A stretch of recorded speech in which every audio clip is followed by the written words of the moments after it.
la asistencia. Así que en un minutito más damos inicio a nuestra presente clase. Buenas noches.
Bien, ya somos 8 participantes.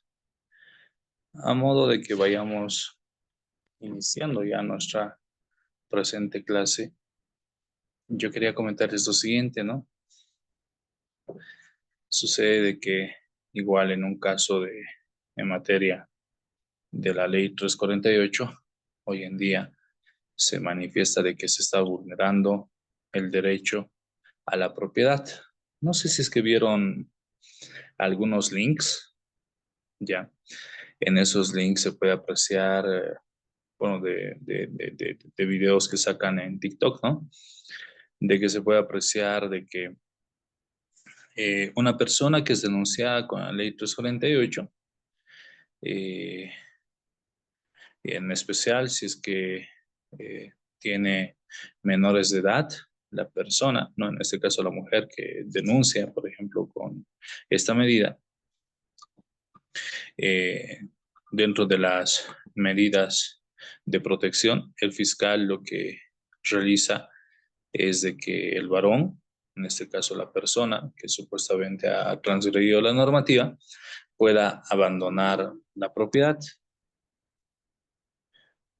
Y más allá de abandonar la propiedad, de que pueda también el mismo, eh, bueno, de que los menores de edad se quedan con la tutela de la madre, ¿no? Al respecto, también hay casos donde se han visto, donde la autoridad judicial en materia penal prosigue a realizar una, a fijar una asistencia familiar. Al respecto de ello, yo quiero consultar acá en la sala, ya que están nuestros distintos colegas, el doctor Salmón, la doctora Jacqueline, la doctora Noemí, la doctora Karen, licenciado Weimar, doctora Naira, doctora Sonia, al respecto. ¿Qué es lo que opinan ustedes sobre esta medida que asume la Ley 348 con relación a las medidas de protección? ¿Qué significa? Hacer a que abandones el domicilio donde usualmente habitabas, por más de que esa propiedad haya sido, ¿no? De, bueno, se haya adquirido como un bien no ganancial, sino como un bien propio, es decir, que lo haya adquirido antes del matrimonio, y de que prácticamente te separen de ese núcleo familiar que son los niños, y más allá de ello, que pueda fijar una asistencia familiar. Al respecto, evidentemente, nuestra normativa, la Ley 348, tiene muchas cosas buenas, pero también hemos identificado algunos vacíos jurídicos. Pero con relación a este tema que hoy en día está en boga en muchos departamentos, ya muchos departamentos se han manifestado y han salido en marchas constantes indicando de que la ley 348 debería cambiar con relación a estos aspectos, que es en el tema de la tenencia del niño, niña, adolescente, siendo de que es un fin superior del Estado poderlos proteger, y este tema de la propiedad privada, ¿no? Al respecto, quiero escuchar algunos pequeños comentarios que ustedes, colegas, tengan para poder dar inicio, mientras esperamos tal vez algún colega más que ingrese, a nuestras clases del día de hoy. Tienen la palabra, estimados colegas.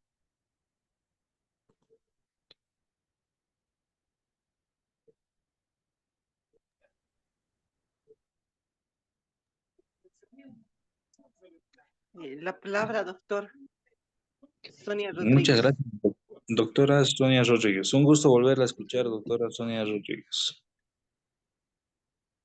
Gracias, doctor. Doctor, en relación a el artículo 35 de la ley 348, las medidas de protección de la víctima, pienso también, como comparto su idea, ¿no? Que existen muchos vacíos legales y además contradicciones con la norma fundamental, ¿no? La primera gran contradicción que yo encuentro en este artículo, claro, en este artículo, es el hecho de atentar contra el interés superior del niño y o adolescente, toda vez que al restringir el acercamiento del padre al hogar, lo están alejando de aquello. Yo pienso que ahí le hace falta un artículo más. Si lo van a sacar al papá del hogar conyugal, entonces, y la medida de protección también debería dar el régimen de visitas para los hijos y establecer cuál va a ser el punto en el que el padre va a poder recoger o ver a los hijos.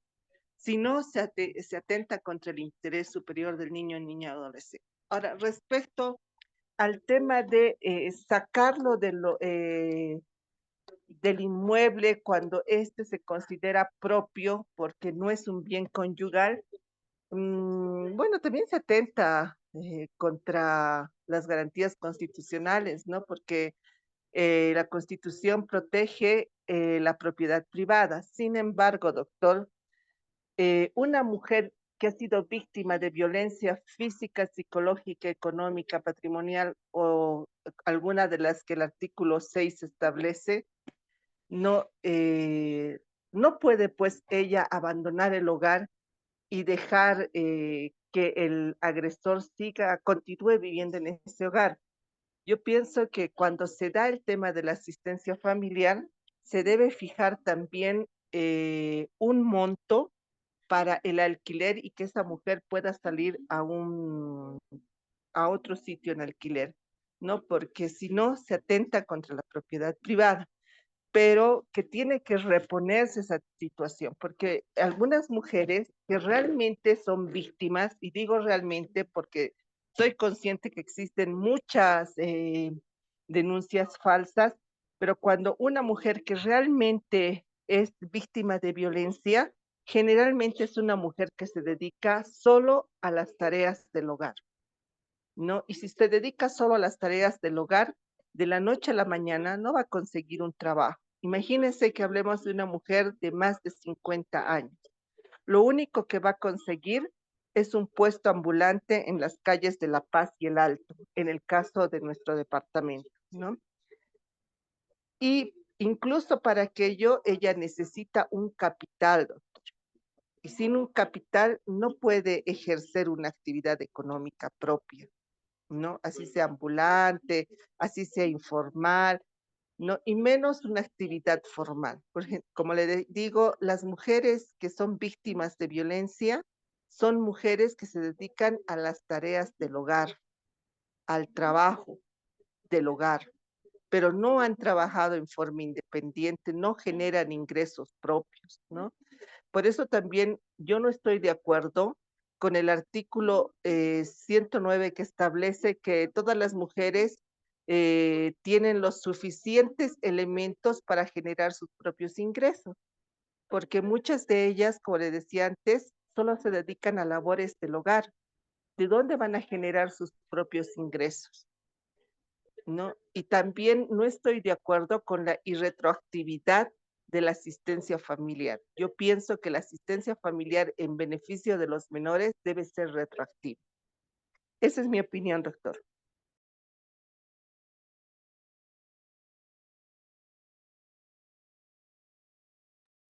Muchas gracias, doctora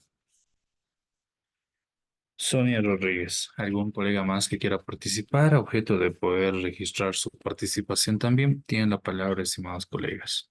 Y tiene mucha razón, doctora. Muchas gracias por compartir su criterio y hacer ese análisis sobre la retroactividad sobre la asistencia familiar.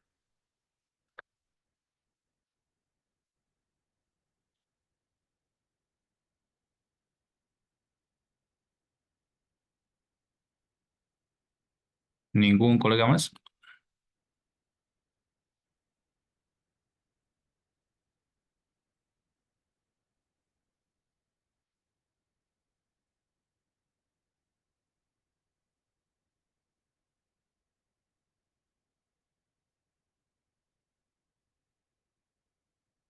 Me dicen con relación, estimados colegas, a que la autoridad judicial en materia penal tenga que fijar una asistencia familiar. ¿Será que es lo correcto? ¿Será que no es lo correcto? ¿Será que en ese entendido estarían en vano prácticamente los juzgados en materia familiar? ¿Será que es un avance también? ¿Cuál es el criterio de ustedes?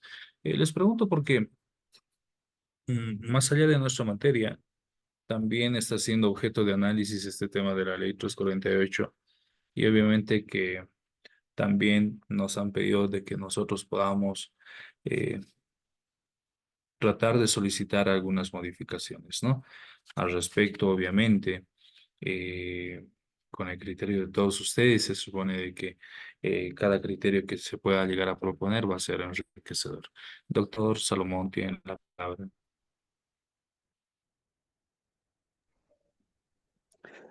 Buenas noches, doctor. Sí, con respecto a la primera pregunta, quería participar. Bueno, es evidente la realidad, ¿no? Que es lastimosamente a las mujeres, la ley 348 los sobreprotege en gran manera. Y ya esta facultad que tienen ellas, en algunos casos, ya por lo decirlo en la mayoría, está siendo mal utilizado. Ya le doy como un ejemplo en casos de unión libre o de desvinculación, etcétera, para cuando salen el resultado en contra de ellas, lo que atinan a hacer es hacer una denuncia falsa y en la denuncia falsa ya les dan las medidas de protección para sacar de la vivienda al demandado, ¿verdad? A facultados por la ley 348, en donde se presume de veracidad, basta con solamente declararlo. Entonces, muchos de estos casos están están llenos no sé si mal, ya, porque no creo tener la autoridad de decirlo mal, pero muchas señoras que han entrado en este proceso están incurriendo en esta falta. Probar lo contrario es muy difícil, muy difícil. Ya una vez que sale el demandado de la casa, es muy difícil volver a retomar y todo eso.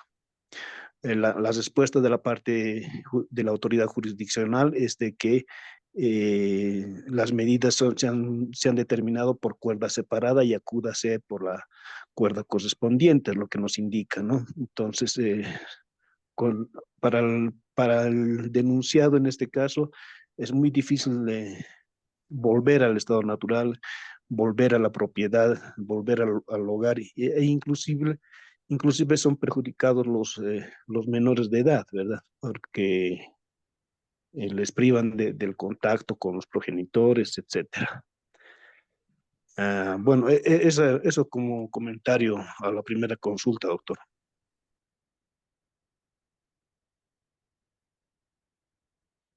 Muchas gracias, estimado doctor Samón. No sé si es que existe alguna intervención más para ya empezar y dar continuidad con nuestro material. Doctor, ¿me permite una segunda participación? Claro que sí, doctorita. Muchas gracias, doctora Sonia. Sí, doctor, respecto a la primera consulta de que si la autoridad en materia penal debe fijar o no la asistencia familiar, yo creo que existen eh, contradicciones en ese aspecto, ¿no? Porque existen juzgados propios que deben realizar ese trabajo, entre ellos está el juez de familia o de niña, niño o adolescente. ¿Por qué? Porque la asistencia familiar se fija en relación a una valoración, ¿no? En la cual se tiene que demostrar la capacidad económica del obligado y la necesidad económica de los beneficiarios, ¿no? Y en materia penal eso no se llega a demostrar. Es más, existen casos en que en materia penal se fija o se pretende fijar una asistencia familiar menor al 25% de un salario mínimo, ¿no? Y no debería ser de esta forma. Ahora, ¿qué es una medida de urgencia? Puede ser, pero entonces se tiene que distinguir primero si esa familia recibe o no recibe asistencia familiar por parte del padre. Si no recibe, entonces se puede solicitar y el fiscal o el juez en este caso debería hacer una valoración de esa situación, como le digo, porque de pronto, como le decía, sí hay casos falsos, ¿no? De pronto la mujer es la que tiene los grandes negocios en 6 de julio, en Villa Dolores, en el caso de La Paz y el Alto, ¿no? En la Tumusla, qué sé yo. Y el esposo es el ayudante, porque pasa, ¿no? Entonces, la mujer es la que económicamente hace subsistir esa familia y de pronto le van a exigir al padre que ya ha dejado de tener una actividad económica porque obviamente la mujer agredida no lo va a recibir de empleado, ¿eh? De dar una asistencia familiar. Ahora, eso no significa que el padre o la madre agresora no deba dar asistencia familiar. Es una obligación, está establecida en la Constitución, si no me equivoco, en el artículo 54. Entonces, así como es una obligación, se tiene que dar, ¿no? Pero, de todas formas, la autoridad llamada es el juez de familia o el juez de niño, niña y adolescente, quien previamente tiene que hacer una valoración de la asistencia familiar. El tema también es que llegan las mujeres golpeadas, porque generalmente la 348, nos guste o no reconocer, es utilizada, mal utilizada a veces, solo por las mujeres y no por los hombres, aun cuando el artículo 5 en el parágrafo 4 señala independientemente de su género, ¿no? Pero el tema es que no se puede dejar desprotegidos al niño, niña, adolescente. ¿Por qué razón? Porque el proceso de asistencia familiar es un proceso en la vía extraordinaria y el abogado cobra aparte, pues, ese proceso. ¿Por qué razón? Porque nosotros tenemos, ¿cómo se llama este? Nuestro tarifario mínimo que nos da el Ministerio de Justicia, ¿Qué es? ¿De ¿no? qué es? Y aquello, y la asistencia familiar cuesta, según ¿De este qué es? tarifario, 2.040 bolivianos, si no me equivoco. Entonces, como le decía antes también, las verdaderas mujeres agredidas generalmente no producen sus propios ingresos. En tal sentido, es mucho más difícil contratar un abogado que les haga otorgar la asistencia familiar o que les permita solicitar la asistencia familiar. Entonces, eso se tiene que ver también claramente, ¿no? Tal vez debería el fiscal, no sé, pasar un memorial a familia solicitando que como medida de protección se le otorgue asistencia familiar y que la mujer, sin más trámite, pueda presentar la documentación pertinente. Eso es.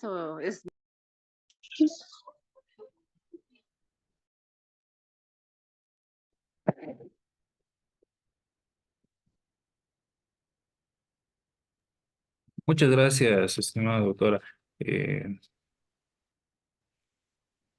Muy bien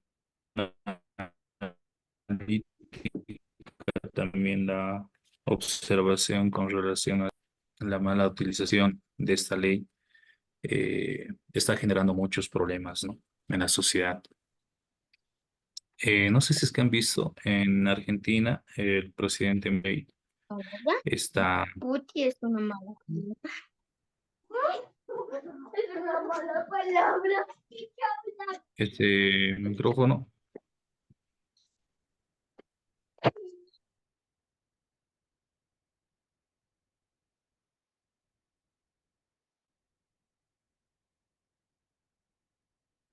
Bien, ya está silenciado. Entonces es evidente que en Argentina se han visto lamentablemente eh, un uso y abuso de esa normativa que no todas las personas lo utilizan de manera normal a esa normativa, ¿no? Es por eso que existe la necesidad de poder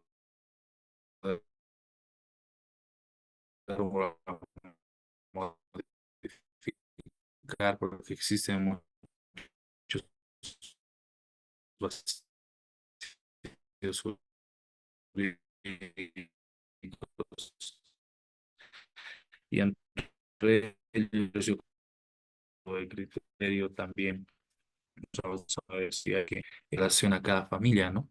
No es posible que tengamos a una familia que tiene muy buenos ingresos económicos y que, si bien es cierto que es un derecho la asistencia familiar, en este caso, sabiendo de que la persona que tiene que dar una asistencia familiar esté siendo instigada, extorsionada para poder dar cierto monto. ¿A qué me refiero? Que he visto muchos casos en los cuales, por ejemplo, la persona gana alrededor de 4.000 o 3.500 bolivianos y la asistencia familiar es de 5.000 bolivianos. Imagínense de dónde va a sacar ese dinero. Pese a que la familia que demanda la asistencia familiar está en un muy buen nivel social. Ahí nos damos cuenta de que simplemente el único interés ahí no es el tema económico, sino poder, en otras palabras, arruinar a la otra persona. Sin embargo, por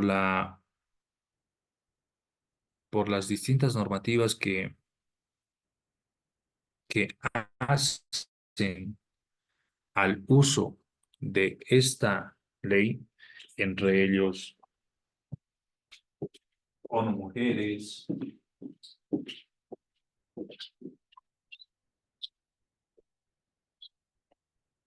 la Convención Belén-do Pará. ¿Qué normativas más tenemos a favor de las damas? tenemos la ley 243, la ley contra el acoso y la violencia política hacia las mujeres. Tenemos la ley 348, la ley integral para garantizar a las mujeres una vida libre de violencia. El decreto supremo 2145, que es el reglamento de la ley 348. El decreto supremo 2610, que modifica bueno, es una modificación de una de estas leyes. Eh, el reglamento para el trámite de recepción de denuncias por acoso y violencia política contra las mujeres candidatas electas o en función política, que ha sido promulgada el año 2017, el Decreto Supremo número 377-4, que crea el Servicio Plurinacional de la Mujer y de la Despatriarcalización, Ana María Romero, que ha sido creada en el año 2019, el Decreto Supremo 3834, que crea el Sistema de Registro y Alerta Inmediata a de la SAMUDIO de la Fuerza Especial de Lucha contra la Violencia, FELCB, el Decreto Supremo 4012, que modifica el artículo 13 del Decreto Supremo 2145, la Ley 1173, que es la abreviación procesal penal.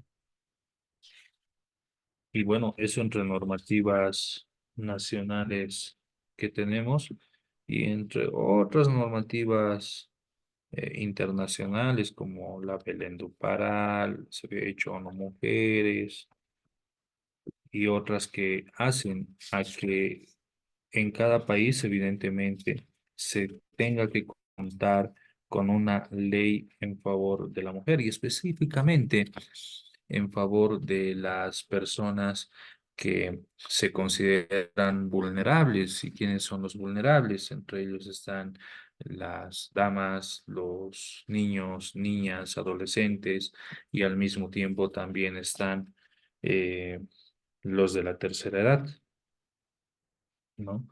En ese entendido, los varones, por eso no se aplica generalmente la ley 348 a favor de ellos, pese a que tenemos el artículo 5 en el párrafo 4 de la ley 348. No se aplica para los varones, ¿por qué? Porque son considerados un sector no vulnerable, en realidad es vulnerable, perdón, no vulnerable, ¿no? Ese es el pequeño problema que se tiene con relación a esa normativa y con tanto respaldo internacional ha hecho que lamentablemente las instituciones públicas del Estado tengan que admitir cualquier denuncia que venga a través de la ley 348, ¿no? Sobre los distintos tipos penales. Hago mención a este tema también porque evidentemente tenemos ciertas observaciones a muchos artículos, entre ellos el artículo 100 también, que habla sobre lo que son las denuncias falsas prácticamente, ¿no? Que simplemente las sanciones de 4 años. Por eso, lamentablemente, existe gran cantidad de personas que se dedican a hacer denuncias falsas porque se van a un procedimiento abreviado, les dan 2 años y no entran a la cárcel. Pero sin embargo, la persona que ha sido denunciada falsamente, qué sé yo, por violación, ha estado privada de libertad, por ejemplo, 2 años, y hasta demostrar su inocencia, ya ha estado privado de libertad. Se le han violado sus derechos humanos, constitucionales, el derecho a la libertad, todos esos derechos que son prácticamente físicos, pero no nos damos cuenta que lo hemos matado en vida. ¿Por qué? Porque lo hemos privado de libertad. ¿Y ustedes creen que una persona que ha sido privada de libertad sale de celdas judiciales o en este caso de los recintos penitenciarios? ¿Y será que sale con esa misma capacidad mental, intelectual, psicológica y en especial salud mental? Pues no. Muchas personas que han sido privadas de libertad con este tema de la ley 348, cuya regla lamentablemente es la detención preventiva, cuando debería ser la excepción. Muchos han tenido que irse a terapias psicológicas y actualmente siguen con esos problemas, porque es un problema que no lo puedes superar en un mes, 2 meses, 3 meses. Peor cuando consumen bebidas alcohólicas, ¿no? Es ahí donde empiezan a empiezan a recordar ciertas cosas y tener ciertos traumas. Por eso también este rubro de nuestros compañeros y colegas del rubro de la psicología ha adquirido una gran relevancia hoy en día. Terapias psicológicas para todo, valoraciones psicológicas para todo, terapias de familia, etcétera, en los cuales eh, te mandan las autoridades, en este caso las fiscales o las judiciales. Ante ello, bueno, creemos nosotros de que tenemos una ley a la que personalmente lo respeto, pero de que se tienen que hacer ciertas modificaciones a cierta normativa. Recientemente, unos amigos han sido denunciados después de que se habrían alejado de su pareja alrededor de un año. ¿Por qué esperar un año para hacer una denuncia? ¿O por qué esperar 2 o 3 años para hacer una denuncia? Y casualmente lo denuncia porque supuestamente le vio ya a su expareja con otra persona, cuando ella ya había prácticamente rehecho su vida. ¿Será que está bien? ¿Será que está mal? ¿Por qué no en Bolivia, al igual que en otros países, ante, antes de que se admita la demanda, realizan la pericia de credibilidad de testimonio? Porque lamentablemente acá, con la sola declaración de la persona de la mujer, automáticamente se admite la demanda y te mandan, ¿no? A hacer las valoraciones psicológicas, médico forense y todo lo que amerita. Cuando sabemos de que estas valoraciones psicológicas tienen un margen de error, porque muchas de ellas han sido implementadas hace muchos años atrás. Y como decía Fiero di Niobra, un experto en el tema de la materia y de la prueba, decía, ¿será que una persona puede recordar al 100% todo lo que ha sucedido hace una semana atrás? Podría ser que sí, pero no a la perfección, recordando minutos, horas, vestimenta, lugar, etcétera, personas, cantidades, lugares. Mucho peor, pues se van a acordar, decía él, hechos que han pasado hace 3 meses, 4 meses, 5 meses, un año, dos, tres, peor 5 años atrás o 10 años atrás. Y cuando declaran, dicen, sí, me acuerdo como si fuese el día de ayer. ¿Te acuerdas como si fuese el día de ayer? Muy bien, entonces, ¿cómo estabas vestida? ¿De qué color estabas vestida? ¿De qué color estaba vestido el compañero? ¿Qué cosas habían en el ambiente? ¿Será que lo recuerda? Pues no, la mente es frágil. Y al no recordar al 100%, obviamente que la prueba ya está contaminada y el indubio pro reo, ¿no? La duda favorece al reo. Y por eso él decía, Fiordineo, para dar una sentencia condenatoria por un tipo penal de violencia psicológica, por ejemplo, tendría que pensarlo muy bien como autoridad judicial, porque existe duda. Duda porque si realmente hubiese sido víctima de, en este caso, violencia psicológica, lo hubiese denunciado en su momento, porque se supone que al ser violencia psicológica, sigue sufriendo esa persona psicológicamente. Seguramente ha tenido que ser tan grande, ¿no? Ese abuso psicológico que hasta el día de hoy sigue perdurando. ¿Existen casos? Sí, sí que existen.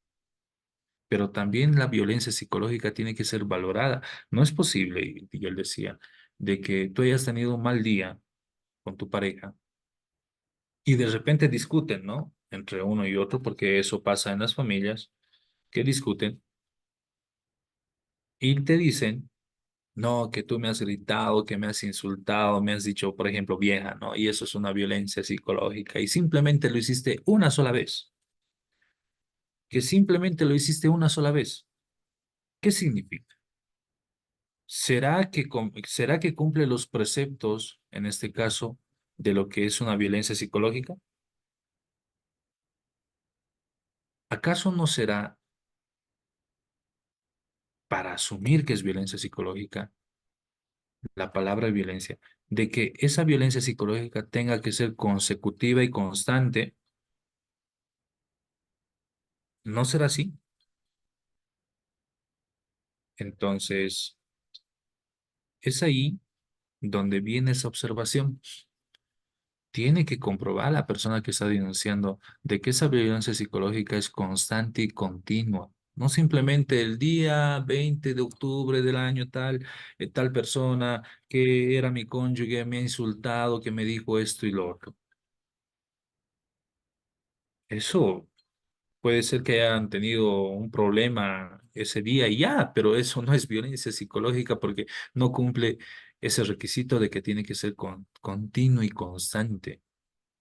Pero obviamente cuando vamos a una entrevista psicológica empezamos a llorar porque muchas veces el autor intelectual es el abogado que te dice tienes que llorar, tienes que ponerte así, tienes que decirle así, tienes que ponerte incluso nerviosa para que te crean y para que admitan la denuncia. Por eso lamentablemente se están dando las falsas denuncias, porque los artífices también acá son los abogados. ¿Acaso no se le considera a este abogado también un autor intelectual para el tema de asistencia familiar, lo propio? El abogado no, le vamos a sacar tanto. Si decimos 10, la juez nos va a bajar a 9. Si decimos 9, nos va a bajar a 8. Así que tenemos que pedirle la mayor cantidad. Sin hacer una valoración o un análisis si es que la persona realmente es pudiente, no es pudiente, está en la capacidad, no está en la capacidad, etcétera. Y ese tipo de casos, y de hecho se han empezado a ver últimamente. Por eso los porcentajes hoy en día, bueno, ya me va a responder régimen penitenciario, y lo que nos dicen según los estudios que han lanzado algunos compañeros, es de que del 100%, un 70% están privados de libertad, obviamente no con una sentencia condenatoria, pero de ese 70%, un 50% son casos de violencia, son casos de denuncias falsas con la ley 348. Y el resto, obviamente que tienen una sentencia condenatoria ejecutoriada. Entonces estamos hablando de un 50%, un número muy grande que va creciendo terriblemente. Y porque cada caso que se escucha, ¿no? Hubo un chofer que estaba sentado, que estaba llevándole a una pasajero, la pasajero estaba en estado etílico, no tenía dinero, y la pasajero, cuando le dice, ¿sabe qué? Lléveme justamente, ya lo creo que lo tramó, qué sé yo, le dice, lléveme por tal lugar, y justamente por donde hay un regimiento policial. Le lleva y al momento de pedirle que le pague, le dice la chica, no, no tengo dinero, además yo vivo acá a una cuadra, así que no tengo dinero, y además, ¿por qué te voy a pagar si vos me has querido manosear, me estabas tocando mis piernas, qué desgraciado, te voy a denunciar?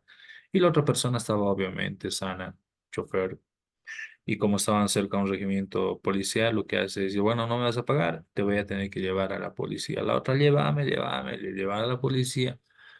¿Y de quién cree que ha valido más el testimonio? ¿De la persona que estaba en estado etílico y llorando o de la persona que estaba bien, sobria, manejando, mayor de edad? Ante la autoridad policial, ¿de quién cree que pesó más el testimonio?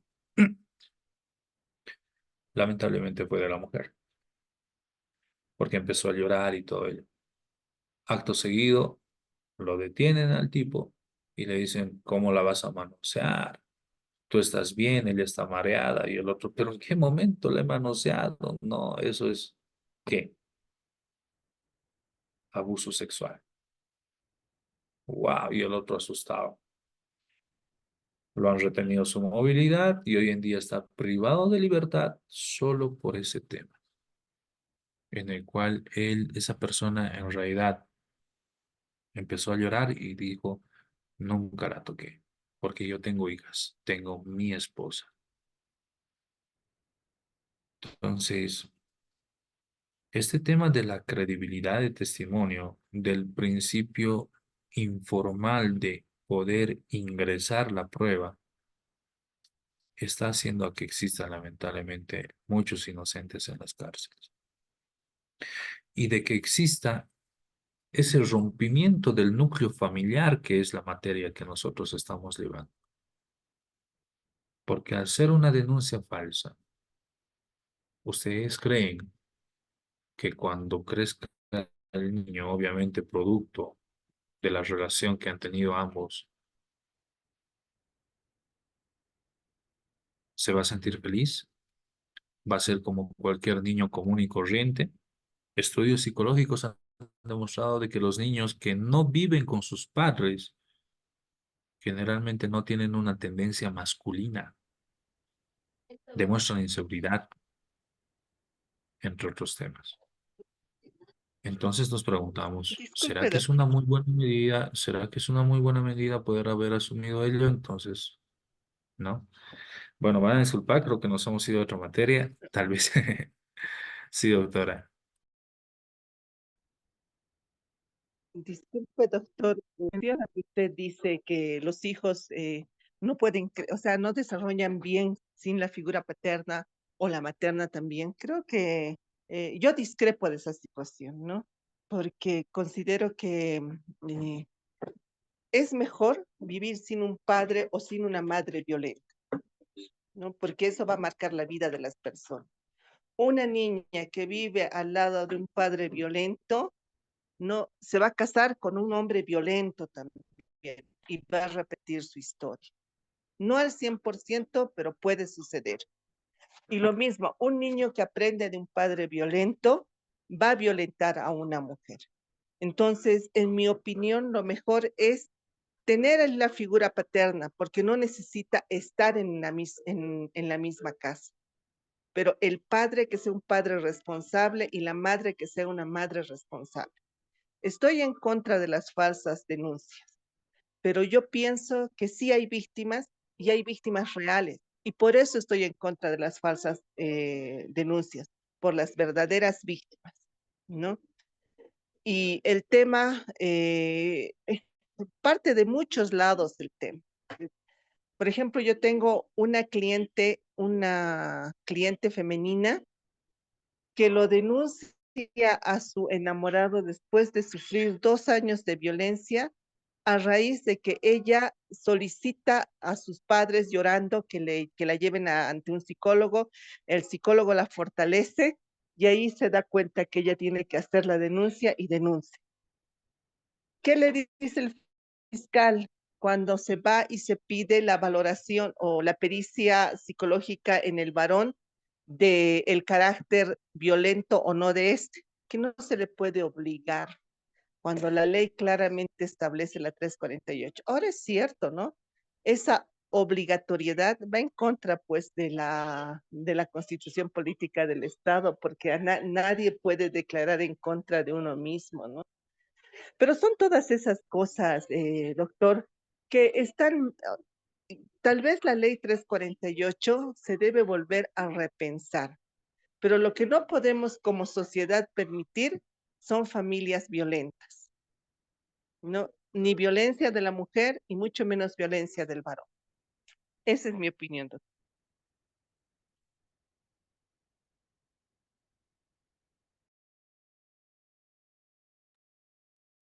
Plenamente de acuerdo con el criterio y el comentario. Evidentemente existen personas que sí sufren de violencia. Y como usted lo comentaba, es un claro ejemplo que después de 2 años seguía con ese trauma. Y bueno, eso generalmente se da un poquito en el campo, ¿no? Donde lamentablemente creen que toda la autoridad lo tiene que tener el varón. Sin embargo, esta postura de algunas, ¿no? Algunas mujeres feministas en otros países ha hecho inclusive que ahora no, no estamos eh, haciéndonos a los locos con esto, sino que es real. En China, en Japón, están creando robots humanos, androides, que puedan satisfacer incluso las necesidades del varón. Me refiero a las relaciones sexuales.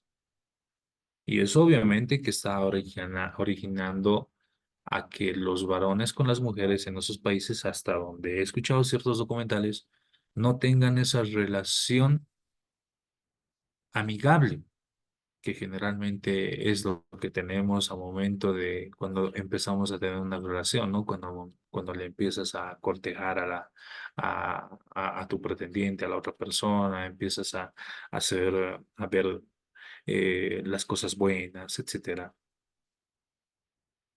Me refiero a lo afectivo. Entonces, hay ciertas cosas y ciertas normativas que lamentablemente en vez de ayudar, nos hunden más, ¿no? Lo que usted decía, doctora, es muy cierto. Hay que hacer un análisis en base a nuestros usos y costumbres, idiosincrasia inclusive, y ver medidas de evaluación para ver si es que la implementación de esa normativa es real, no es real, ha sido efectiva, no ha sido efectiva, con la posibilidad de que obviamente en cualquier momento tenga que ser modificada. Se ha pedido hace mucho tiempo la modificación de la ley, el análisis de la ley. He escuchado esto desde que Echi era candidato. Últimamente Andrónico también se ha manifestado ante ella. La senadora Jenny Arce también ha hablado sobre el tema. Y el día de hoy estaba yo en la Asamblea Legislativa y vi que esa ley todavía sigue ahí archivada. En otras palabras, porque no se dio movimiento más a ese tema. Entonces, yo no sé cuántos problemas más tengan que dar para que exista la conciencia de algunas autoridades de que digan de que sí o sí se tiene que ajustar esa ley. No yendo muy lejos. Hay muchas personas que en su momento defendían la ley y decían, no, que esta es una ley que nos protege y nos garantiza. Claro ejemplo, la senadora Barrientos, quien es la que defendía y la que decía, la ley no está mal, son los administradores, es decir, los jueces, fiscales y policías los que implementan mal esta ley, que esta ley también es para varones y demás. Hasta el momento yo no he visto ningún caso que un varón vaya a denunciar y sea admitida su denuncia porque el formulario no lo permite. Y sí he escuchado alguna vez que es en Cochabamba, pero hacía mucha presión. Incluso tengo un compañero de Cochabamba que se ha empezado a grabar donde su misma sobrina le empezaba a golpear, le empieza a insultar, y no solo con él, conforme con ello, porque él conocía de la normativa de la ley 348, le despojan de su propiedad, una propiedad que no es de la sobrina. ¿Será que está bien? ¿Será que está mal? Porque dice, ¿no? La normativa en las medidas de protección. Deberá deshabitar la persona sindicada de la propiedad donde habita la víctima. Wow. Muchas veces también he conocido casos donde mayores de edad, personas, ¿no? De la tercera edad, por quitarle su propiedad, la chica empezaba a seducirlo. No sé si pasaban cosas, pero empezaban a denunciarlo, ¿no? Y decían, yo tenía una relación con el señor hace un mes o 2 meses, me ha prometido esto, pero sin embargo había sido casado, qué sé yo, ¿no? Y se admite la denuncia y como medidas de protección hacen a que esa persona de la tercera edad o propietario tenga que deshabitar esa propiedad. Entonces, hay muchas observaciones, ¿no? Eh, que sin duda alguna ustedes la conocen muy bien, tienen mucho conocimiento de ello y sin duda alguna el enriquecimiento del criterio y del conocimiento de ustedes va a ser de vital importancia. En ese entendido, no yendo muy lejos, Andrea Barrientos les decía que tanto defendía esa normativa. Últimamente, la senadora ha sido ya denunciada por su ex cuñada, ¿no? Sucede que el primo tenía su pareja y existían grabaciones donde el primo de esta senadora, no sé si la golpeaba a su hija o la golpeaban a su hija y esta persona no hacía nada. Y cuando la madre inicia un proceso penal, es la misma senadora que supuestamente, según la denuncia, manipulaba la justicia para que no se admitía la denuncia, ¿no? O para que se rechace la denuncia. Entonces ahí iba corriendo, entraba al Senado y le decía, miren pues a la protectora de la ley 348 que se supone que debería defender, es una ley integral también para garantizar a los niños y niñas, a la familia, pero sin embargo es la primera que está vulnerando esta ley y demás. O sea, no escupas al cielo, porque en cualquier momento, o sea, te puede caer, eso es lo que le decía. Y bueno, entre otros largos comentarios que tenemos de muchas personas que hemos logrado conocer que eran muy radicales con la defensa de esta normativa, pero que después se vieron involucrados los hijos, familiares y demás, y es ahí donde recientemente se daban cuenta y decían, es menester poder analizar esta normativa, porque gran cantidad de las personas denunciadas con esta normativa son militares y policías. Y nos preguntamos, ¿por qué será que ellos son denunciados? ¿Será porque son realmente agresivos? Puede ser una gran cantidad, pero otra cantidad lamentablemente vive sufriendo porque he sido abogado de uno de ellos, de un mayor del ejército, que entre lágrima y lágrima decía, ya no sé qué más hacer. Le he dado $100,000 a mi expareja para que deje un proceso y para esos $100,000 me tienen que prestar de aquí a allá, debo al banco, debo esto, tengo otra familia, tengo hijos. De mi sueldo tengo que estar pagando constantemente al banco y la verdad ya no sé más qué hacer. Es más, no tengo ni para pagarle. Sin embargo, mujeres creando, porque ella me empieza a abrir otros casos más, porque tiene tanto descaro de presentarse donde yo estoy, mirarme y darse sopapos y llamar a la policía, indicando que yo le he agredido. ¿Por qué? Porque ya se acostumbró a ello.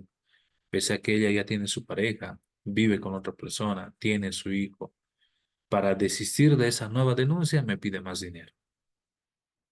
Yo la verdad ya no sé más qué hacer. Y casualmente estaba un día con su abogada. ¿Y quiénes creen que fueron los denunciados? La abogada que fue a buscar un policía y este mayor. Estaban involucrados en otra falsa denuncia. Bueno, esos entre otros antecedentes, hay un colega que quiere hacer uso de la palabra, tal vez para terminar, tiene la palabra. Doctor, buenas noches. Eh, Gracias, doctor Bello. Doctor, con respecto a la ley 348, yo había estado haciendo algunas averiguaciones con el tema porque de la misma manera como usted mencionaba, de militares y policías, en algunas situaciones son realmente, como usted contó, que sí hay personas inocentes que están metidas en la cárcel por la ley y son pues en su totalidad, se podría decir, varones. Lo que yo había hecho una averiguación, doctor, correspondiente a este caso, o había leído un poco, es que desde que salió la ley, doctor, en solo 2 años, del 2013 al 2015, los casos de delitos por denuncias por la ley 348 habían llegado a los 4.008 casos en Bolivia, ¿ya? Y del 2015 para adelante, hasta el 2021, ese monto se había duplicado, ¿ya? Y del 2021 al 2024, los delitos por la ley 348 incluso se han triplicado y incluso han sobrepasado ese monto, doctor, ¿ya? De los delitos que usted mencionaba. En esta situación, como decía la doctora, que no se puede vivir con violencia y demás, y aseveraba de que el buen trato de los hijos, si la mayoría de los doctores y abogados que se han dado cuenta, muchos de los progenitores, en este caso de los papás, sufren ese tipo de violencia al ser negados a tener visitas con sus hijos. Y ese es un tipo de violencia que en la ley 348 también las refleja, pero que no es tomado en cuenta por los estratos judiciales. Yo solamente quería vertir esa opinión, doctor.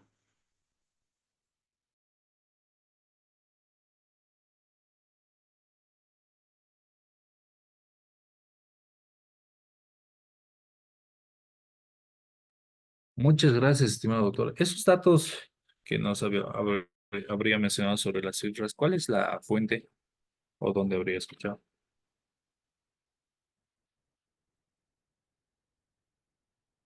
Ah, lo leí, doctor, en una página en el cual estaban hablando sobre el tema del mala utilización de la ley 348 y demás. Entonces, yo lo he sacado de ese dato. Como le dije, yo estaba haciendo algunas averiguaciones con respecto a este tema porque también tengo algunos casos. Bueno, le he agregado un caso, entonces quería saber para hacer tipo de modificaciones de la ley y todos esos. Entonces, nos pide basarnos en algunos datos. Entonces, de ahí yo lo había sacado, doctor, y es precisamente de Cochabamba el dato que ellos manejan, de, de la ley del hombre, Ministerio del Hombre, o no sé cómo que lo formaron, ¿no? En Cochabamba, algo así. Casa del hombre, ¿no? Eso sí, ellos. Sí, tal vez para terminar esta intervención, si es que no hay algún otro colega que quiera participar, eh, esta ley ha generado a que existan varias organizaciones, ¿no? No sé si en un inicio hablábamos sobre la custodia compartida, la obligatoriedad de la custodia compartida. ¿Hemos hablado de ese tema?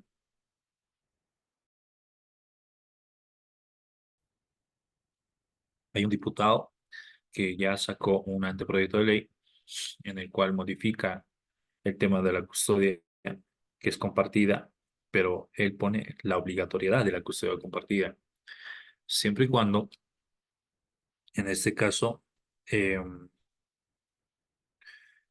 ante el régimen de visitas, la persona que ha sido beneficiada para quedarse con el niño, niña, adolescente, no le permite a su cónyuge poderle ver obviamente a su hijo o a su hija de manera injustificada, automáticamente el mismo tendría que dar parte a la Defensoría, autoridad judicial, puedan revocar esa medida y, bueno, pueda pasar el tema de la custodia para el padre, ¿no? Si viceversa.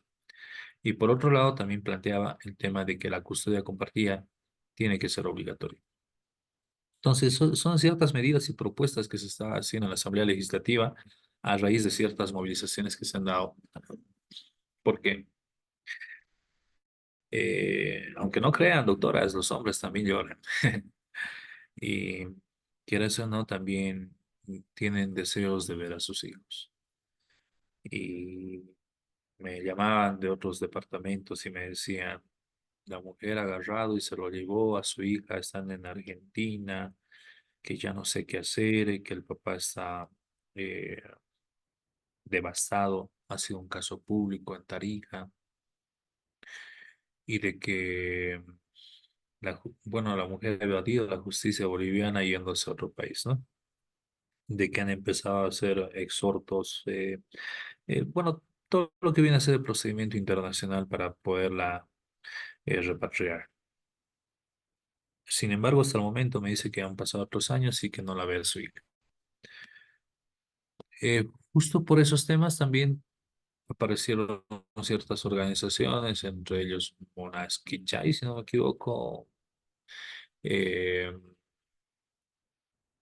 Fe en Justicia, varias organizaciones que empecé a ver en Cochabamba, y en Cochabamba existen movimientos fuertes con este tema que sí dan cifras como las que nos ha dado nuestro doctor Weimar, y que también han planteado como un manual de procedimientos para las personas que son denunciadas falsamente, ¿no? Desde el momento en el que te inician la demanda, desde el momento en el que te tienes que presentar, qué es lo que tienes que hacer si no tienes tu abogado. Bien, han sacado un material muy importante, muy bonito para la defensa de las personas que son denunciadas falsamente, ¿no? Yo comparto con el criterio de todos ustedes. Evidentemente, el delincuente, el ladrón, el asesino, el violador tienen que estar en las cárceles. Siempre lo he manifestado, pero no así una persona que realmente es inocente. Concluyo con ello y empezamos con el tema que tenemos con la materia. Nos habíamos quedado en esta parte de lo que viene a ser los requisitos para la demanda. Ya habíamos hablado sobre ello.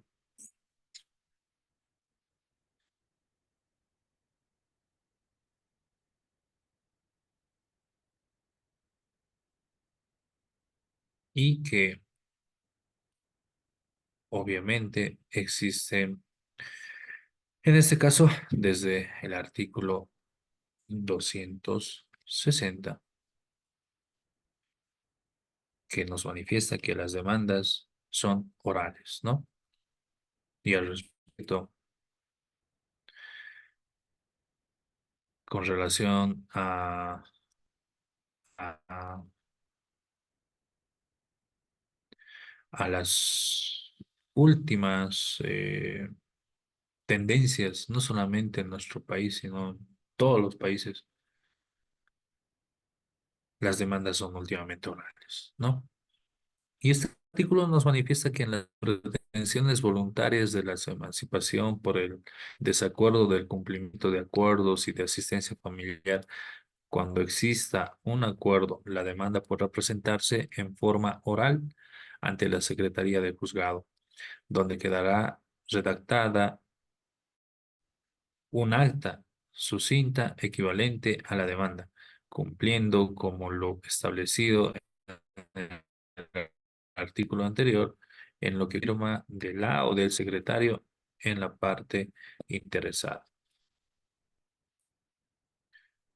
Vamos a desarrollar ahora con relación a nuestra ley 603 sobre el contenido de la prueba.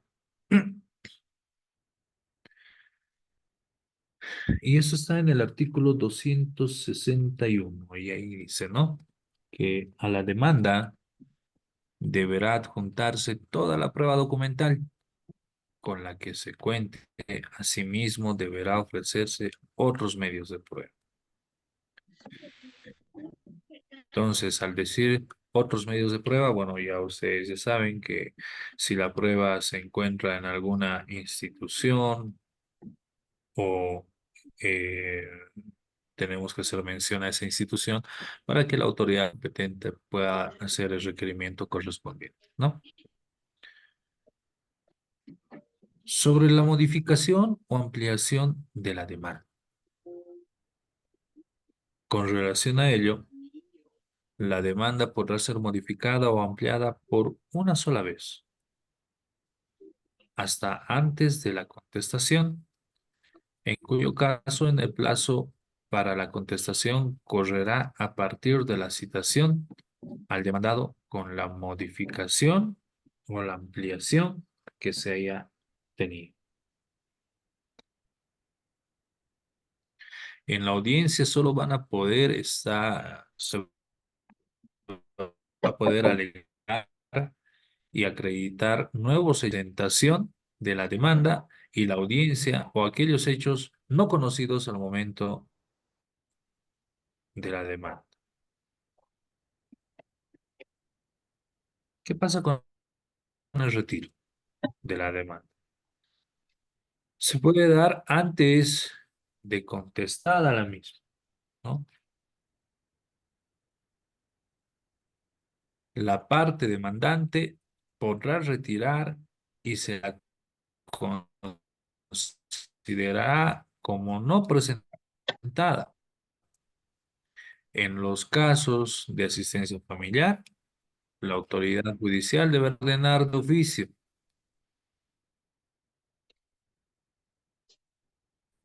la notificación a la Defensoría de la Niñez y Adolescentes, los cuales se aceptará el retiro.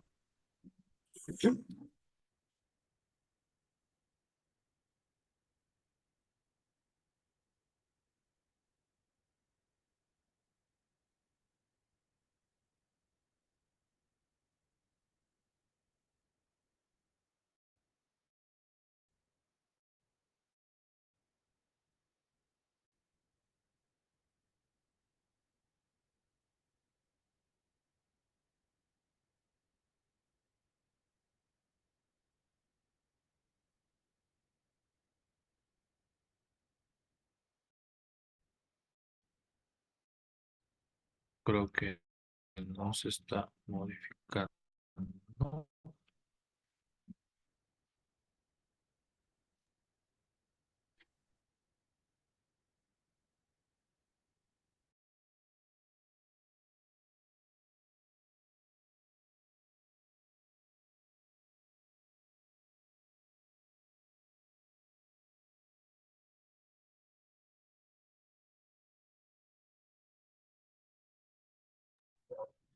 Un momento, por favor. En el sistema se ha salido, se ha cortado las diapositivas.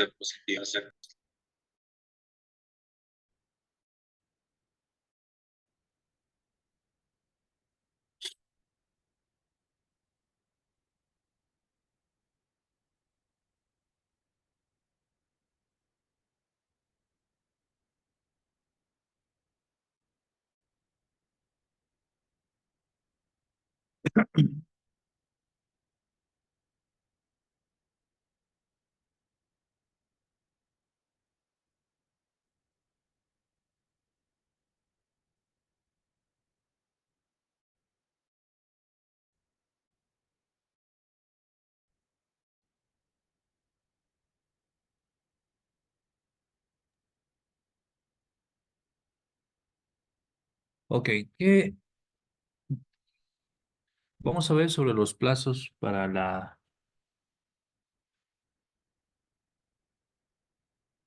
en este caso, para la subsanación de la demanda. Con relación a esto, la revisión de los requisitos formales deberá realizarse dentro de los 3 días siguientes a su ingreso a despacho judicial. Cuando la demanda no cumpla con los requisitos establecidos en los incisos, en este caso, A, C y E del artículo 259, ¿y a qué se refiere el 259? Que son los requisitos para la demanda que habíamos mencionado, que es la indicación de la autoridad judicial ante quien se interpusiere la demanda.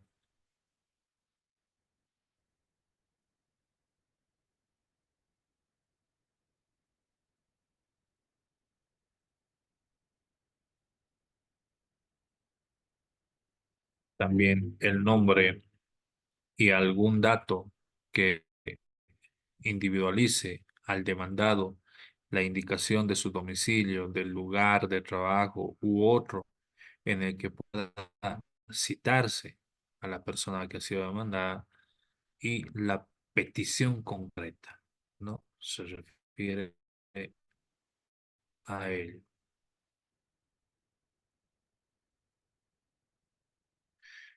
En este caso, la autoridad judicial podrá subsanar por sí misma o ordenar que se subsane la misma en un plazo no mayor a 3 días a partir de su notificación, bajo advertencia de que se la tendrá por no presentada. ¿Qué pasó sin más trámite?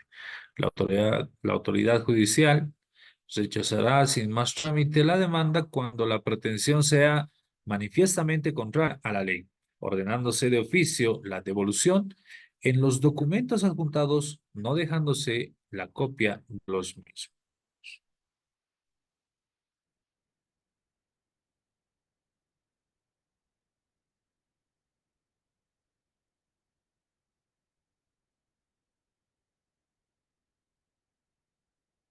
Con relación a la admisión y al traslado, la autoridad judicial, en el plazo de 3 días de ingresada la demanda o subsanada la misma, emitirá lo de admisión y ordenará su citación a la parte demandada, advirtiéndole que en el caso de no contestarla, se le designará abogado de oficio.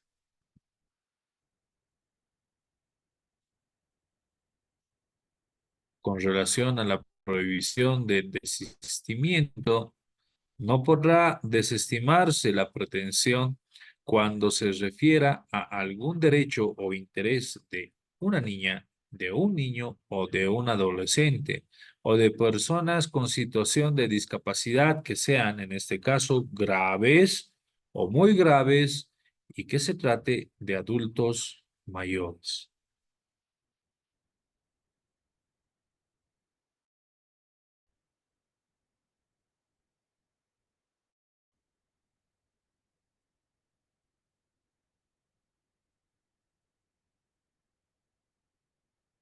Con relación a la contestación, vamos a referir que la contestación a la demanda se va a consignar en lo siguiente. Debe contener el nombre completo, el domicilio o la residencia y dirección de correo electrónico cuando sea reglamentado por una autoridad competente. Debe contestar a la pretensión de la demanda o poner excepciones, en su caso, la huella digital, si no supiere o no pudiere firmar, en este caso, la persona. Acompañar prueba documental o se van a usar otros medios de prueba para fundamentar su defensa, así como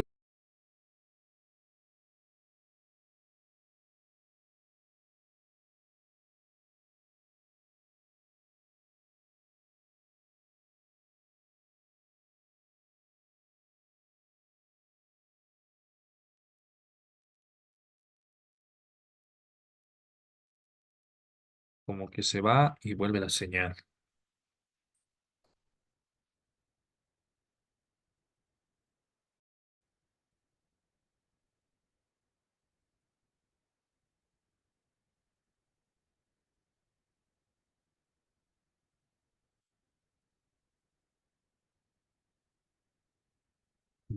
Nuevamente.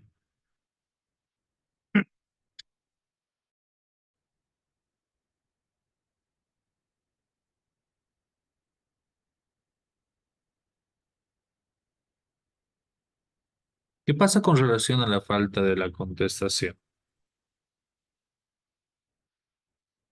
Vencido el plazo de la contestación, la autoridad judicial va a declarar la rebeldía únicamente en los procesos ordinarios.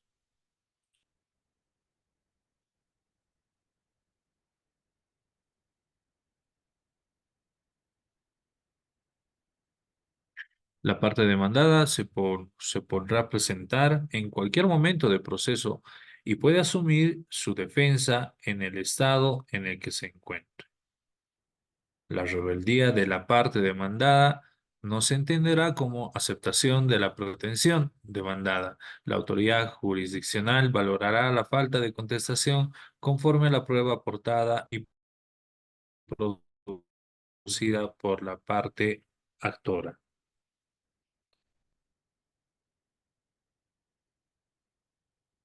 Con relación a la inadmisibilidad de la contrademanda, la contrademanda no es admisible en materia familiar, salvo en en los procesos, en este caso ordinarios, siempre que la naturaleza de de esa pretensión así lo admitan.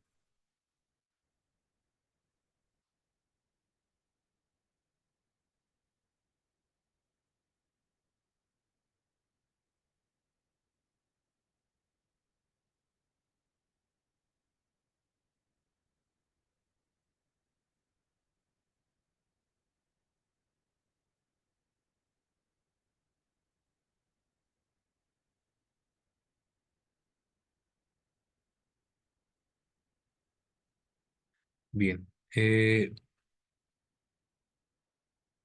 continuamos. Me da un momento, por favor, para activar la siguiente diapositiva.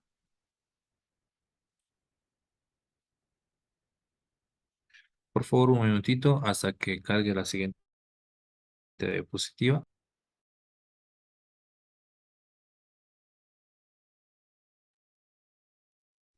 Doctor, ¿le puedo hacer una consulta mientras tanto?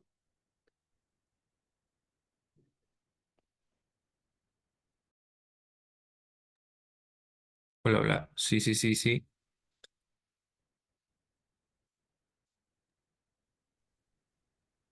doctor, en materia familiar, cuando hay una demanda de divorcio, ya el demandante hacia el demandado tiene que referirse estrictamente al divorcio o puede referirse también a las medidas provisionales, asistencia, guarda, régimen de visitas, etcétera. Le pregunto porque, como usted dice, no puede haber contrademanda en esto, puede ser tomado como reconvención eso, eh, o es parte de la demanda, esos accesorios, doctor. Tengo un poco de interferencia, doctor. Cuando existe una demanda de divorcio, decía, Vamos a suponer se que es una puede, pareja, vamos a suponer que es una pareja con hijos, ya con hijos menores.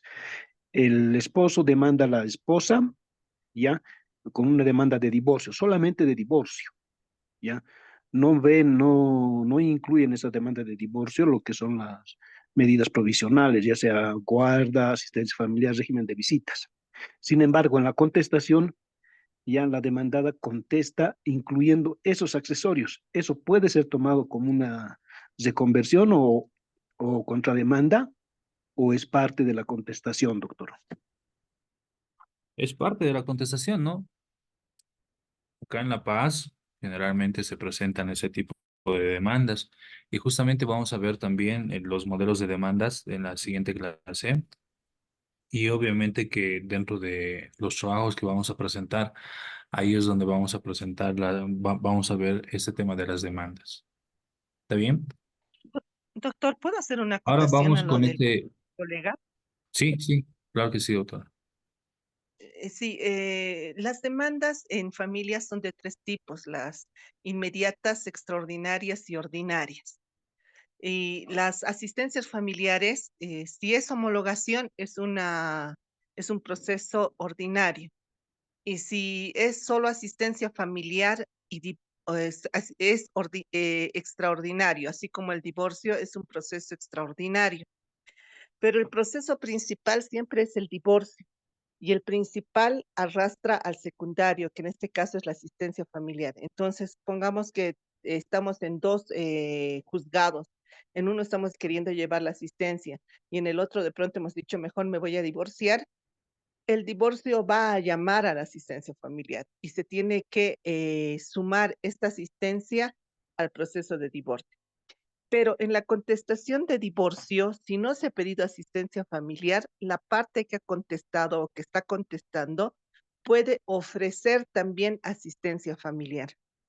Esa acotación, doctor. Sí, muchas gracias. Inclusive la división y partición, ¿no? Si es que existen bienes. Muchas gracias, doctora.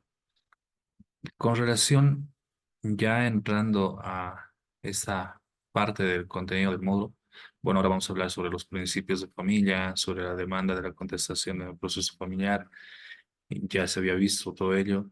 Y bueno, acá están las audiencias del proceso familiar, las impugnaciones de las resoluciones en el proceso de familia, la estructura de los procesos familiares. Un momento, por favor, si quiere apagar mi PC.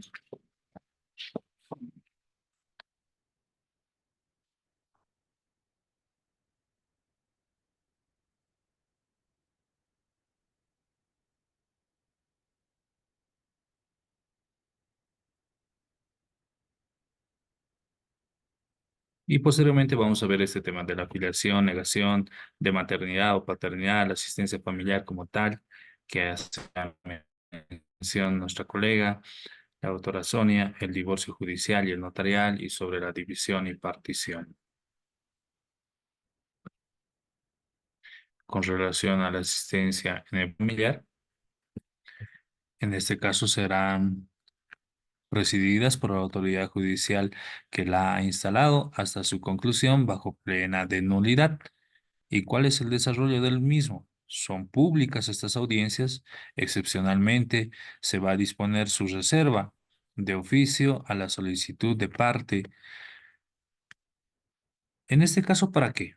Para proteger los derechos de las personas adultas, en este caso, que son mayores de edad, o de los menores de edad,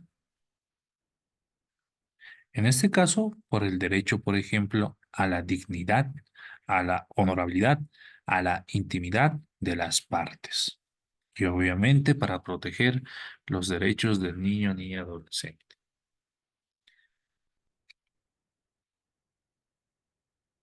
¿Cómo se desarrolla la misma?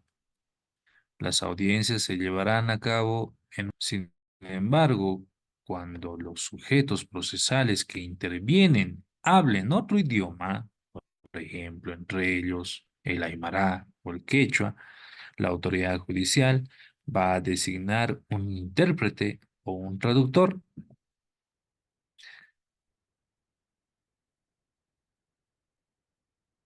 Generalmente, para una audiencia se utiliza un lenguaje usual, claro y de fácil entendimiento en las actuaciones y en las resoluciones. Alguna vez, ahora un vocal en la ciudad de La Paz me decía que cuando él era juez en materia eh, familiar, eh, una de las partes entraba y empezaba a hablar en aymara, ¿no? Reclamando, ¿para qué? Para que se pueda suspender la audiencia. Y se mención de audiencia el hecho de que la autoridad judicial no sepa hablar un lenguaje nativo y sí con las personas que sean parte demandante y demandada tengan que hablar aymara, pues acá nos dice que tendrán que intervenir ciertos traductores. Pero en ese lugar donde dice, donde él estaba, no habían traductores, no había nada. Claro, la normativa te habla muy bonito, pero hay momentos en los cuales el presupuesto del órgano judicial no da. Entonces no habían traductores y empieza a escucharle a la persona, ¿no? Que empezaba a hablar en aymara, indicando, y el abogado de la otra parte le decía, bueno, mi cliente habla solo en aymara, yo la verdad no lo entiendo y quisiera que se suspenda la audiencia. En este caso, si el cliente simplemente habla aymara, la defensa técnica no conoce del idioma de aymara, el juez que es el controlador de garantías, sí conoce algo del lenguaje del aymara. ¿Será que es una causal para poder suspender esa audiencia? ¿Qué me dicen, colegas? En el caso de que no tengamos un intérprete. Lo que me dice nuestro colega es de que sí podíamos suspenderlo, ¿no? Sí podemos suspenderlo porque el abogado no conocía. Pero tampoco era necesaria tanta la intervención del abogado. Dice, ¿no? No sé en qué etapa estaban en el proceso. Pero dice que el juez empieza a responderle en aymara también. Y mientras hablaban, se dieron cuenta de que no era una persona que hablaba cerradamente el aymara, que simplemente tenía la intención de poder hacer suspender la audiencia, obviamente en complicidad con el abogado, ¿no? Y ahí es ahí donde el abogado se da cuenta y solicita, bueno, por otros extremos, poder suspender la audiencia. Pero en su momento no era una causal para poder suspender la audiencia, ¿no? Ahora, ¿qué pasará en otros juzgados donde existen otro tipo de idiomas, donde las personas tienen el derecho a ser oídos, y obviamente así lo manifiesta nuestra constitución, conocidos más allá del quechua y del aymara, como los chimanes, por ejemplo, entre otros? Por eso esta normativa es garantista y para no violar sus derechos constitucionales, sí o sí en este caso, se necesita la presencia de traductores para que sus derechos no sean vulnerados de estas personas.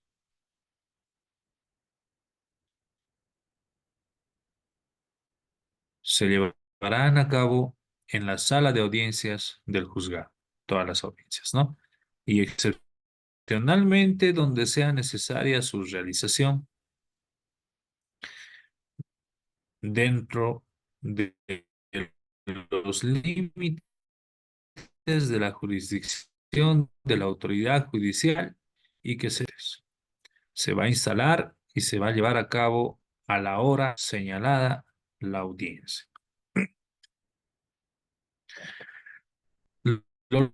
realizado en la audiencia se registrará en un acta a cargo de la Secretaría o secretario del Tribunal o del Juzgado que contendrá una relación sucinta y clara de lo ocurrido. A la conclusión de la audiencia se va a proceder a la lectura de la firma de la autoridad judicial y en este caso, se entrega de una copia del acta a las partes. ¿Qué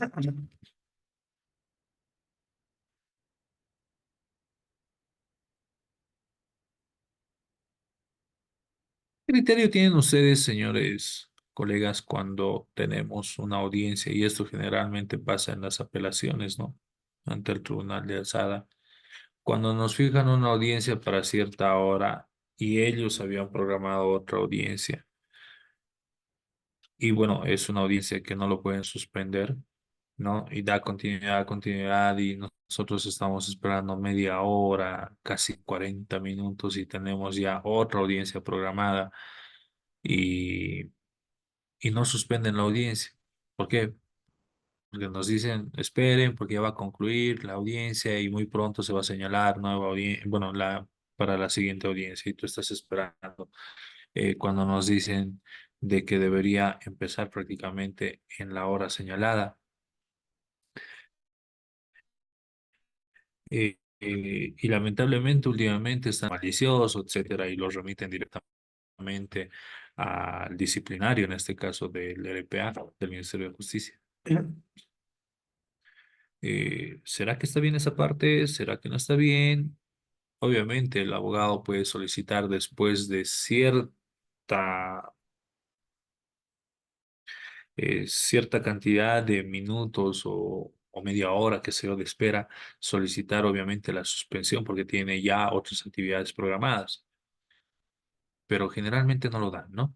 Al respecto, ¿alguien tiene algún comentario sobre ese tipo de audiencias? Sí, doctor, buenas noches.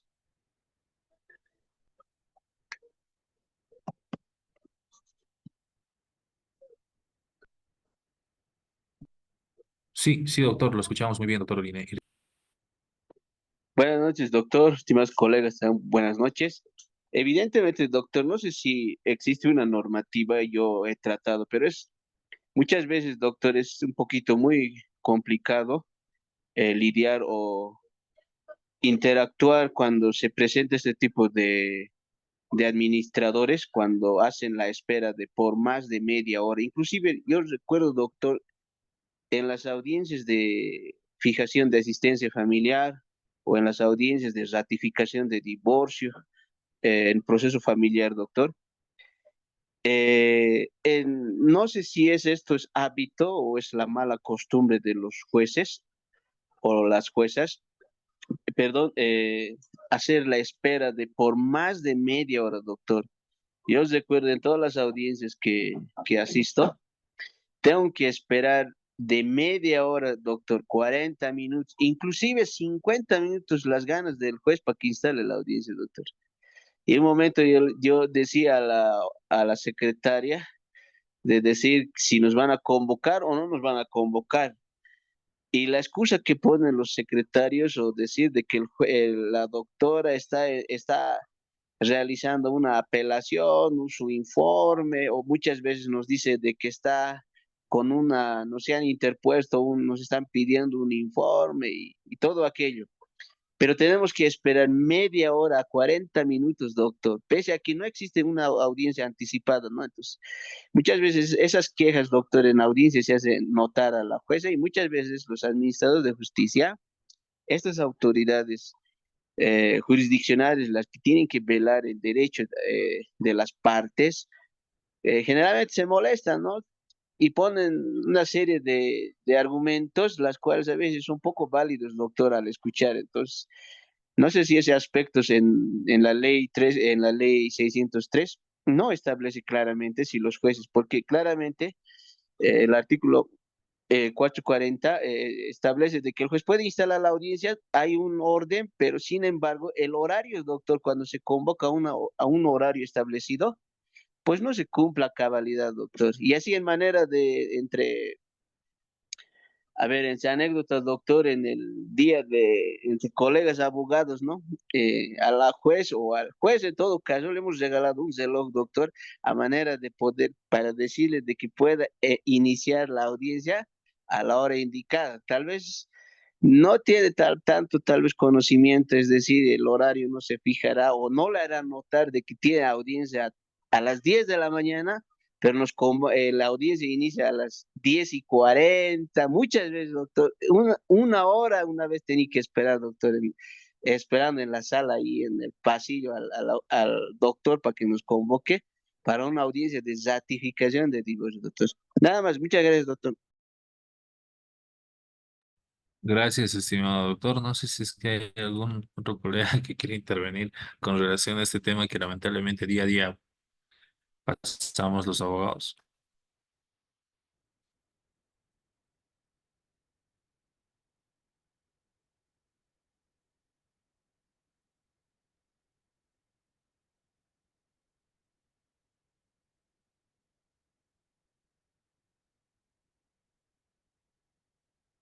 Bien, evidentemente lo que manifiesta nuestro colega es cierto, ¿no?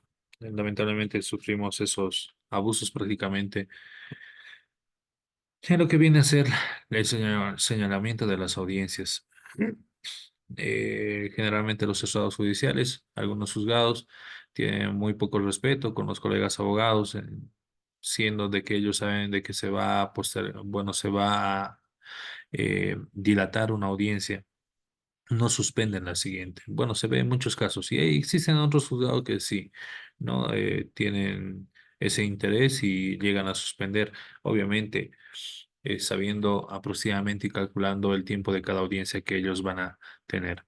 Con relación a lo que manifestaba nuestro colega sobre los actos de la audiencia, obviamente que se tiene que instalar la misma a cargo de la autoridad judicial y se va a ordenar por secretaría que se verifique la asistencia de las partes y de los abogados, eso como procedimiento, ¿no? Y se va a proceder obviamente a la ratificación de la demanda, por ejemplo, o a la contestación, lo que decía nuestro colega, o que se puedan alegar nuevos hechos en la audiencia. Pero un horario como tal para lo que viene a ser del inicio, qué sé yo, tal vez podría ser de que la autoridad judicial, al momento de otorgar la palabra a la parte demandada y demandada, si se solicitan a efectos de que se pueda expresar las motivaciones, en este caso las conclusivas, simplemente ahí nos dan un tiempo, ¿no? 10 minutos. Pero otra disponibilidad con relación al horario de que tienen que ser puntuales y demás en la normativa, bueno, no encuentro.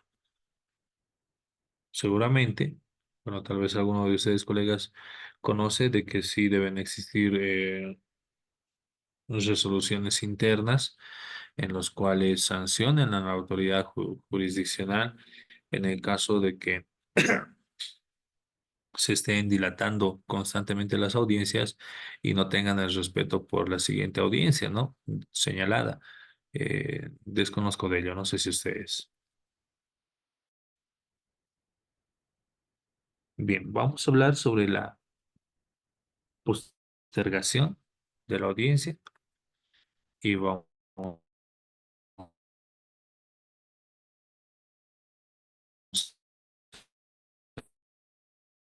a decir que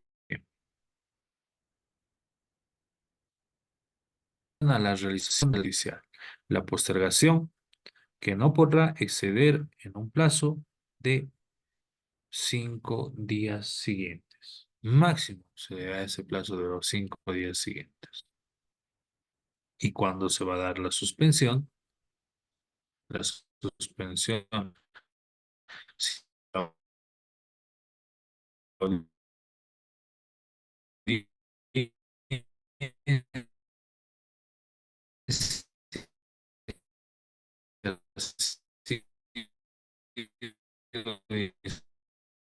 instalada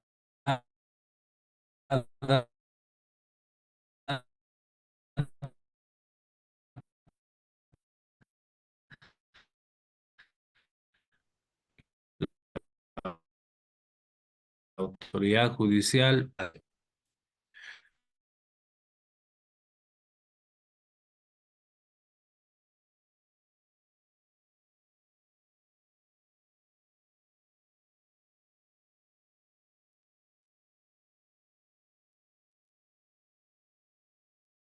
hay poquito habrá problemas con el sistema que constantemente se va.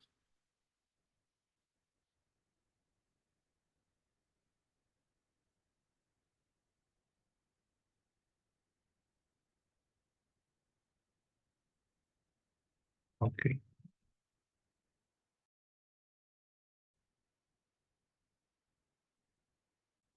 Bien, vamos a continuar. Se puede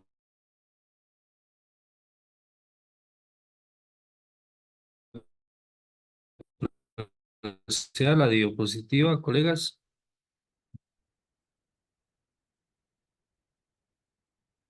Sí, No se ve, creo que doctor. recién está cargando, ¿no? Del... No, enseguida. Ahora sí, ¿no? Ahora sí. Con relación al registro de la audiencia, la señal un poco como que se va. La audiencia será registrada íntegramente de forma electrónica. En el extremo de no ser posible el registro de la audiencia, las circunstancias constarán en acta y la misma contendrá de manera más detallada la producción de prueba, sin necesidad de registrar las discusiones sobre la misma.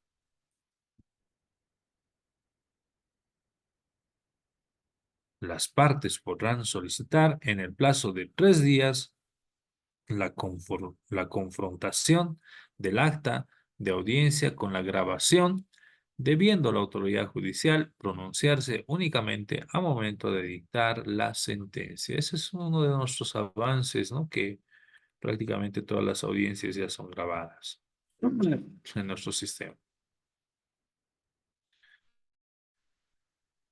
Con relación a las impugnaciones de las resoluciones en los procesos familiares, la doctrina señala que se pueden dar con las providencias, con los autos, con las sentencias,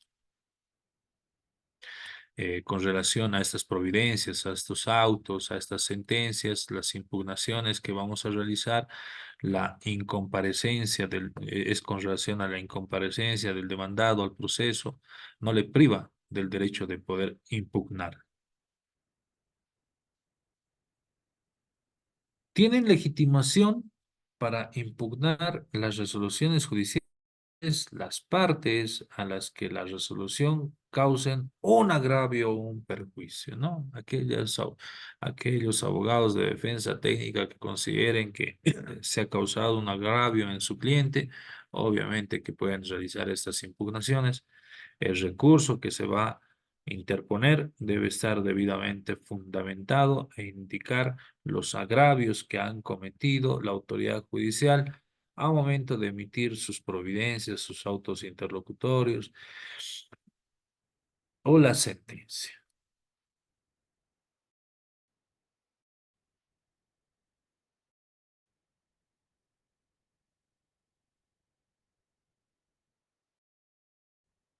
Clases de recursos de impugnación.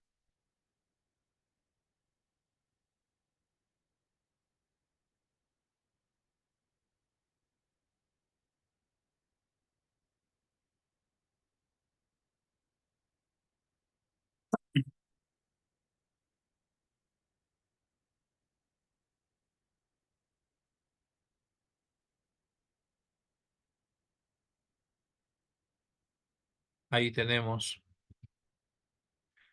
las clases de recursos de impugnación. Está el de reposición, que es a los decretos y a los autos y tenemos un plazo de 3 días. A los recursos de casación, nos referimos a los autos de vista, tenemos un plazo de 10 días. A las compulsas, también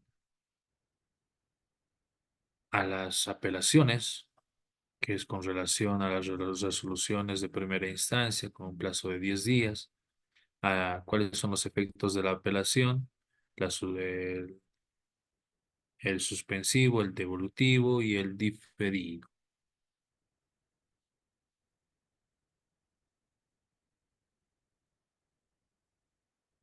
Esto con relación a lo que manifestaba también nuestra colega que hacía su intervención hace un momento sobre la estructura de los procesos familiares. Con relación a ello tenemos los ordinarios, los extraordinarios y los de resolución inmediata.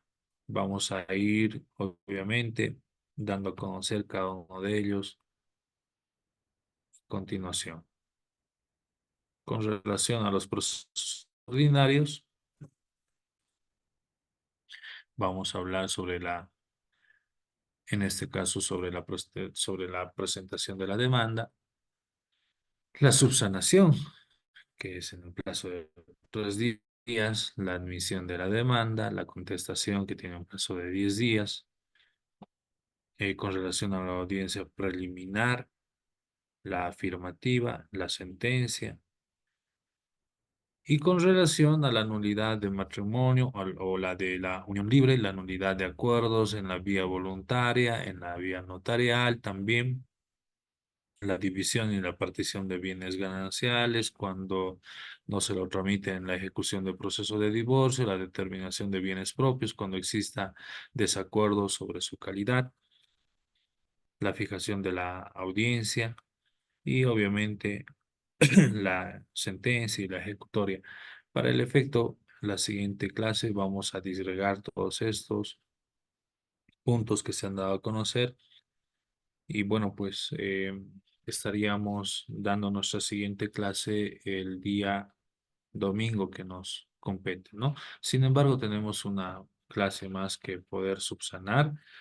Para el efecto, bueno, el día de mañana es jueves, solicitar desde que podamos hacerlo el día de mañana jueves, esto para no extendernos mucho en el plazo previsto del programa que tenemos. En ese entendido y agradeciendo, como siempre, la buena predisponibilidad de todos ustedes y, bueno, su atención, yo me despido de todos ustedes, mis estimados colegas, y bueno, pues será hasta la siguiente clase. Muchas gracias y buenas noches.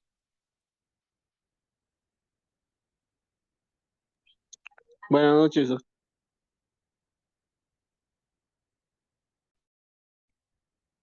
Buenas noches, doctor.